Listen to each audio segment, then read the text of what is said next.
Okay guys, we're inside, and what a place this is. Beautiful old chapel.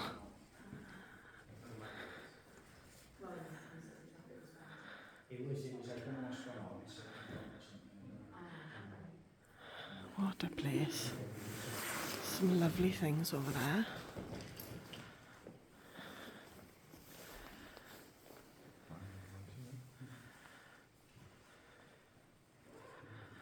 The altar.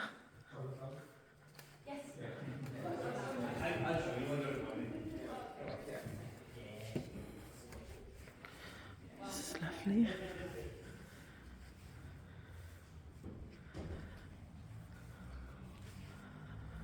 Let's go through to the old rectory. Wow. And what a night we're going to have tonight.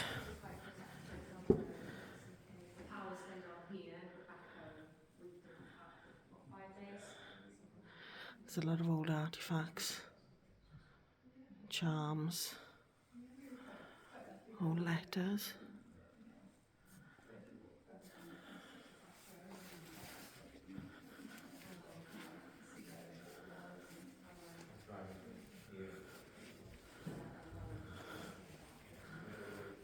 Look at that, guys.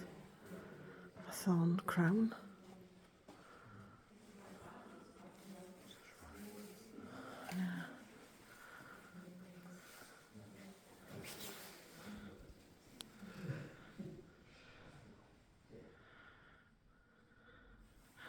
Jesus is in there. Can you see his head?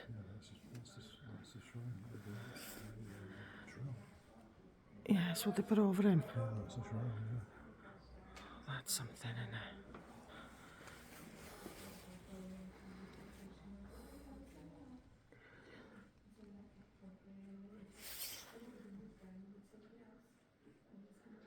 Once you brought you through the building, you come back and get things.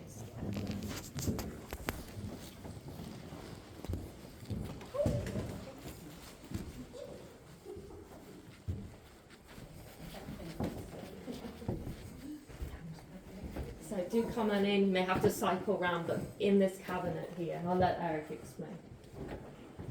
So in this cabinet here we have two. Oh, wait for me. Yeah. You can go around here, go around the bench as well, and I'll move out the way once I explain, so you guys can have a nice reach around.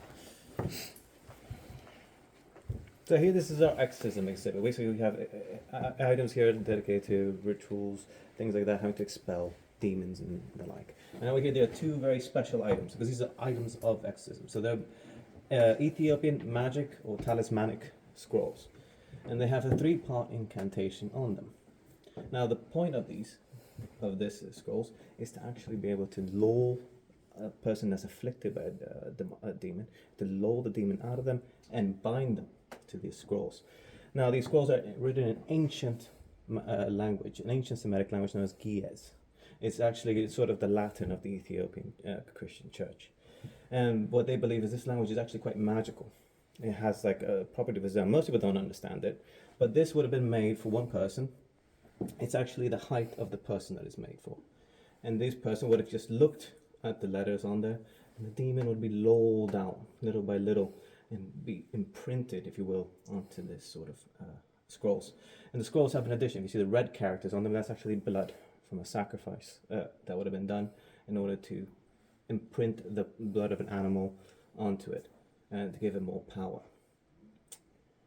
And so I'll let everyone come on in. You can have a look. Do cycle around. So they would have been made by someone who was somewhat between a shaman and a priest. So we're talking about the Ethiopian Orthodox Church, but with sort of syncretic folk beliefs mixed in.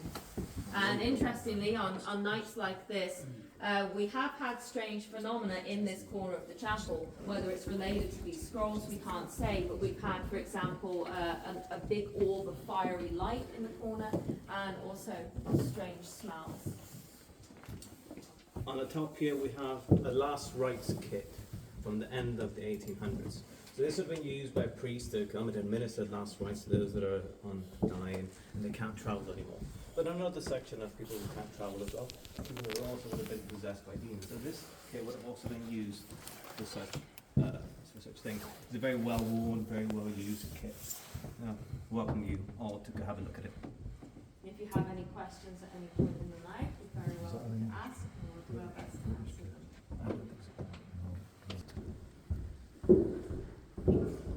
them. Happy faces. Are actually graves, grave markers, marking graves underneath the chapel floor to children. As I said, this chapel is from the 1850s. There would have actually been other incarnations before then that were smaller than this. And so the graveyard, which is still at the back, would have actually run right up to the edge of the building, which would have actually been along this line. So there's actually graves underneath the floor there. And we do get reports of at least one little girl who particularly is seen up space. We're moving from the chapel to the schoolroom, and there's even a door to the graveyard there. So keep your eyes peeled, because you might see something in the corridor tonight, as we often do on nights like this. So when you're ready, do follow me. You're welcome to leave things here. You can come back to them afterwards. That's absolutely fine.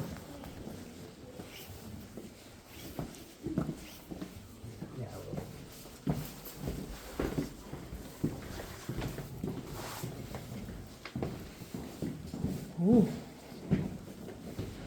Don't make it in there. Yeah. Just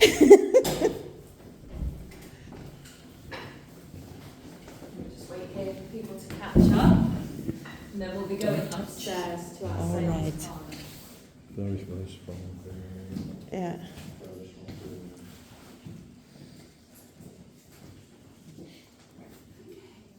So if you follow me, we'll come upstairs to our Victorian seance parlour.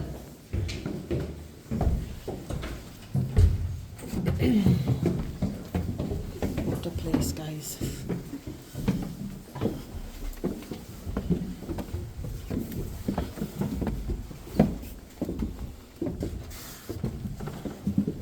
Oh, wow.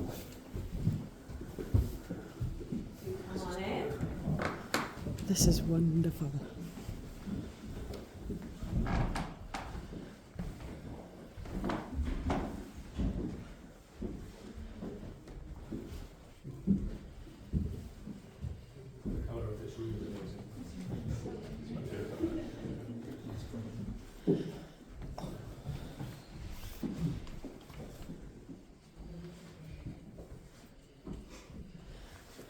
Planchette.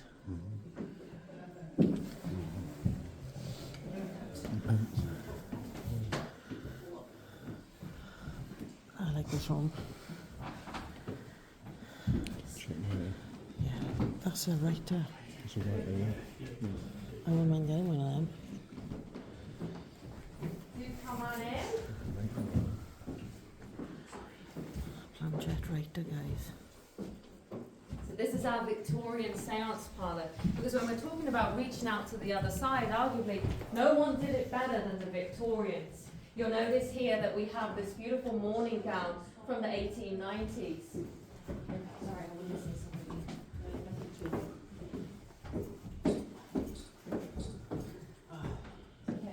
Okay.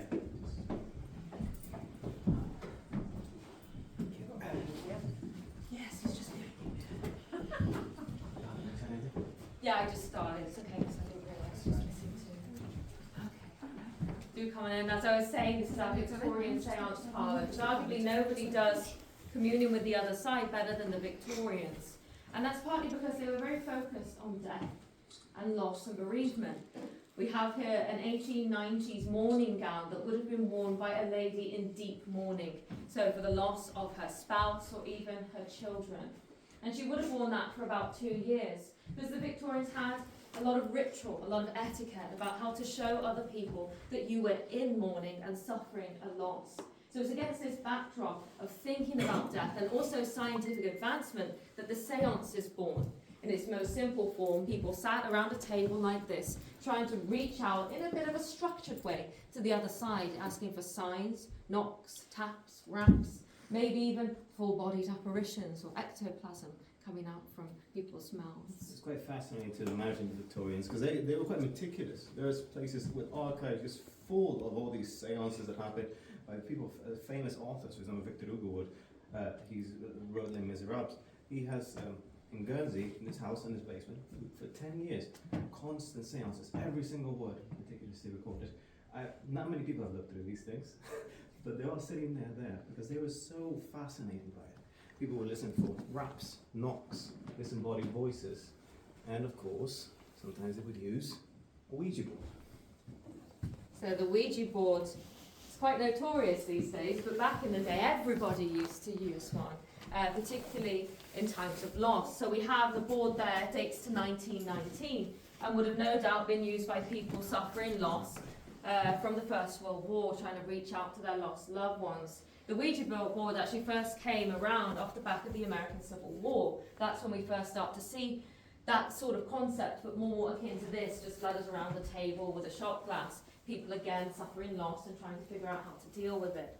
And it continued on, became increasingly popular. There's two boards up there on the shelf dating to the 1940s, by which point the Ouija board was very, very popular indeed. So much so that you had companies who had nothing to do with the paranormal spirituality trying to cash in on it. So the board there on the left is from the Haskellite Manufacturing Company, which is an American company that specialised in a particular type of bonded plywood. They'd make very boring things like planes and boats. But they saw how much money Ouija and other people were making off these spirit boards. They thought, we'll make one ourselves. And so the first year of production of that board, which was 1942, they actually sold 4 million copies. This continued onwards, of course, until a little-known film called The Exorcist came out. And then everyone decided maybe we shouldn't be playing around with Ouija boards anymore. But as the night goes on, and we'll split down into smaller groups, I'll be up here taking you in smaller groups, actually trying to recreate a Victorian seance, and maybe even using a board or the letters there. Did you actually do them in these rooms, or have you just reassembled it here? Yes. They actually do seances here. We made this. They didn't historically, but we do now, yeah. So we also host seance evenings, which are dedicated. So what in would have this been room. in this room? So we're in the schoolroom part of the building. So this wall originally would not have been here. It would have been the gallery. You'll notice the step down. It actually continues under the floor, the gallery for the schoolroom. So they would have been the Sunday school, but also a bit like a community centre. They held debates here, temperance society meetings, and in the basement, which is deep below us, there's actually little whiskey bottles, historic whiskey bottles down there. So after they had their temperance society meetings about the evils of alcohol, someone went down there and had a little tipple and disposed of from locations of paranormal significance, mostly from the United States. So if you know a thing about the paranormal and Hollywood, you may have heard of the Amityville Horror House. And we do actually have two little pieces of wood from one of the windows from the original property, contemporary to the time of the infamous hauntings there, which do seem to have a little bit of a life of their own, particularly the piece on the right, which on one occasion seemed to come out of a cabinet towards me. And when I was it used to be in there, and I was putting it in, and Eric saw it kind of fly towards me. But this was very early on when we were. People have said you can't help but think that when that was What is it from? That one's from Amy's House Foundation, Steve. It's very well made. From where? It's actually the word put into it. Yeah, so sometimes you get past it. Oh, that's one in here. On the back there. So Report seeking permission. Bishops of exorcism. Oh, what's it now? See what's in the box there, John. Sorry. Swap places. Let me get this.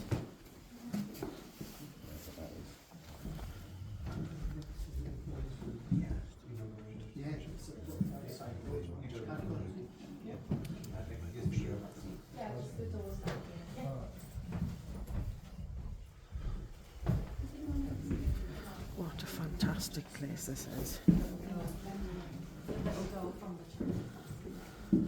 We do seance evenings. Barnsley House, 1973. He's very interested in what goes on. We certainly feel like the more we do, the people who are here, they know when we're about to do something. We get to do a little bit of all the different ways of investigating for the seance actually it's worth thinking about. We're putting them in a box, and at the end of the season, we're going to open it all up and look for like commonalities, see if we can get like a story that somehow people will. Relevance over the period of time. Yeah. Yeah. Because we get the same thing from 10 different people who have met each other, and you know, that's quite interesting. Isn't it? Yeah, it's mad. Yeah. It's not that you know more about it. Particularly that barbed wire. Yeah, If you know about World War I, you know that's the deadliest weapon, wasn't it? it was one of them, yeah. Might get a bit of chest pain around there. So up here, there's 3 objects from Probably 3 hit different Maybe. paranormal locations in the United States. So that little doll was donated to us by our friends Amy and Jared Ames Crypt, if you know about them on YouTube. Yeah, so it's from Nevada State Prison, which was operational until somewhat recently, but it actually had the world's first gas chamber in the prison, and it's open now to the public. I guess we call that one. Oh, look at him. So there's lots of little dolls like that that are used as bigger objects. And when our friend Amy was there investigating, the tour operator actually gifted her that one. And when she came here, she didn't That's a nice one, isn't it? Lots of yes, yes. Lots of strange reports. And what's from that this? prison as well, kind of the usual stuff. Ghosts of serial killers, all these types of Ah. but also shadows. Oh, look at the lock of hair. Slide down the wall and across the floor and things like that. So quite horrific. Horrific things. Yes, definitely. This is actual hair. Okay.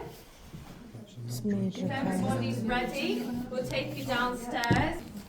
It's a morning mix. Yeah, I didn't have it a minute ago. For now, but we'll turn the light on afterwards so you can I'm not explore freely. It's too dark. So remote viewing, we do it in there. So it's a little psychic experiment at the end, and we have a bit of free time. You're welcome to have a go because we do have it set up. See if you can tell us what's in the envelope.